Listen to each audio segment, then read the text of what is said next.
오늘은 코 수술을 여러 번 하면 코가 짧아진다 이렇게 알고 계시는 분들이 많은데 과연 그것이 이제 진짜인지 알려드리도록 하겠습니다.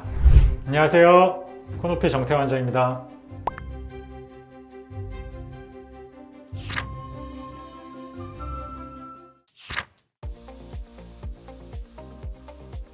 정상적인 코는 정면에서 봤을 때 이 콧날개가 끝나는 지점보다 코기둥이 살짝 1~2mm 정도 더 아래로 내려온 코, 콧구멍의 섀도우는 그래도 이제 살짝 보이는 정도, 이 정도가 이제 정상적인 코고요. 옆에서 봤을 때는 이 인중과 이 코 들린 정도가 제 기준에는 한 90도, 여자는 한 95도까지 각도가 이룰 때가 정상적인 코라고 봅니다. 근데 이제 그거보다 더 이 각도가 커지거나 이 비주 자체가 이렇게 뒤로 들어가는 경우 코가 짧아졌다, 짧은 코다 할 수 있습니다.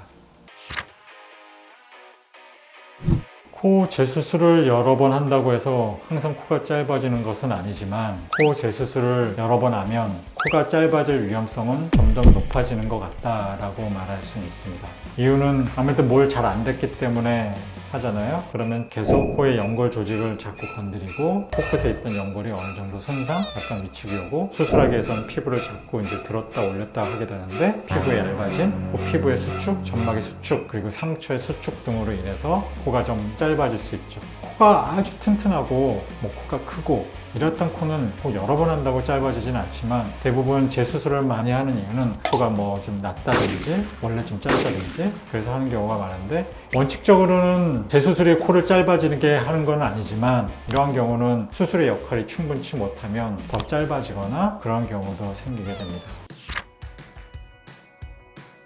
코가 너무 짧아졌을 때는 코를 재건, 어쨌든 다시 늘리는 수술을 해야 되는 거죠. 코 기둥과 이 코끝의 역할이 되게 중요하거든요. 그런 코 기둥과 코끝을 이제 늘리는 수술, 이런 거는 이제 주로 연골을 이용하게 되고 자기의 연골, 비중격 귀연골, 이제 늑연골 등을 이용하게 되는데 여러 번 했는데 짧아진 코는 대부분 남아있는 비중격이나 귀연골은 잘 없어요. 그렇기 때문에 여러 번 해서 짧아진 코는 자가 늑연골을 이용해서 비중격 재건과 비중격 연장, 코끝 연골의 재건, 코끝 높이기 등등을 통해서 코끝을 다시 만들어주는 코 재수술을 하게 됩니다. 너무 이제 짧아진 경우에 재수술을 더 이상 할 수 없는 경우도 있을까요? 그렇죠. 아주 극단적으로 여기 피부 자체가 아예 날아간 경우. 그래서 이게 여기 너무 이렇게 짧아졌다든지 이렇게 심하게 코 기둥이 이제 없어질 정도 되거나 코멍이 완전 쪼그라졌다. 이건 진짜 어렵죠. 그런 거는 일반적인 재수술, 비중격 연장, 비중격 아무리 재건을 해도 피부 자체가 없어진 거는 또 다음에 처치가 필요해요. 피부 이식이 필요하고 소위 말하는 피판술, 피부 회전을 이용한 새로운 피부 조직을 대주는 수술이 필요합니다. 미용적인 수술보다는 이제 재건 수술에 가까운 그런 수술이 필요한 경우라고 할 수 있습니다. 이런 경우는 그다지 이렇게 흔하겠다고 볼 수는 없죠, 사실은. 당겨주려면 콧볼의 여유가 좀 필요한데 그게 없어지게 되잖아요. 그러면 아무래도 코끝을 늘리거나 하는데 피부의 여유가 좀 모자라니까 아무래도 좀 좋지 않겠죠. 그래서 이 날개 부분을 너무 여유 없이 줄여버리는 거, 이런 거는 코를 더 이렇게 좀 이상하다, 너무 찝혔다, 너무 위축됐다 이렇게 느낄 수 있는 문제가 하나 있고요. 두 번째는 이제 코뿔을 이제 많이 줄이게 되면 콧날개가 이렇게 쑥 덮여 내려와요. 그럼 오히려 마치 이 비주가 너무 쑥 들어간 것처럼 느끼게 되는 경우가 있거든요. 그런 두 가지 이유기 때문에 코뿔을 잘못 줄이면 코가 짧아졌다, 코가 찝혔다 이렇게 느끼게 되는 것입니다.